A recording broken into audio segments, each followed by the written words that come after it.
Hello everyone, welcome to Pete's CD Vinyl World. Today I wanted to do a response to Aaron Mutha Alamare's thread about finding Holy Grails or Supergrails, albums that I guess are super pricey if you go to buy them, and which ones would you like to find, or maybe would it be a Grail even if it was released again. So I'm going to start off by the first two Badlands albums.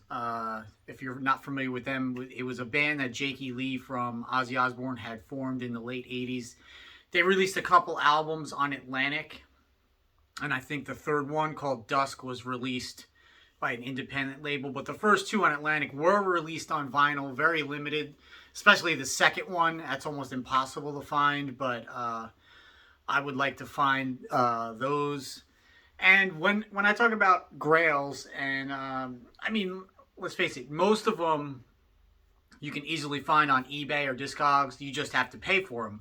To me, finding a Grail is better when you find it like at a yard sale or a thrift store, things like that. That's part of the fun of it, searching it out. Just going out and paying $100 for an album or whatever, it's not the same. But so my next would be these two Van Halen albums, For Unlawful Color Knowledge and Balance. Again, very limited, especially Balance. I know you can get overseas copies fairly easily. There's actually one that you see in record stores all the time now, I think from Indonesia, but supposedly that's actually a bootleg. It's not an official release. So it would be great if these even were released again. So those are two I'd like to find. And also the first two Badlands albums that I was talking about, I would love even just finding them on CD.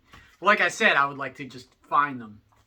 And you know, it's kind of impossible now, but just finding, like, I guess older jazz albums in the wild, it's kind of, I guess everybody now knows they're all worth a lot of money.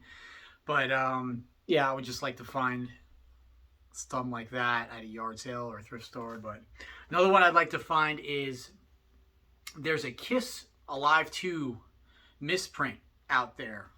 Don't know exactly how many there were made, but on the back they had two additional songs printed on the back, Take Me and Hooligan, which they did play on this tour. They were not pressed on any albums or anything like that. It was just a misprint on the label. They included them. So they're out there. You know, back when this was first discovered in the 90s, they used to go for a lot of money. But apparently there are more than people thought. And I guess with the internet, they're not as valuable, but I still would like to find one of those. It's funny because on this album, Tomorrow and Tonight and Hard Luck Woman, they did not even play live. Those were recorded at soundchecks and they put them on here with audience. But Take Me and Hooligan, they actually played on this tour. You could see them on bootlegs, videos on YouTube and such. So that's one I'd like to find. Other than that, I just like finding anything that I haven't heard of or seen before. So those are kind of like Grails to me. I have been lucky in the sense that I've found a lot of stuff that's not necessarily valuable, like say $40, $50 albums for, you know, a couple bucks here and there.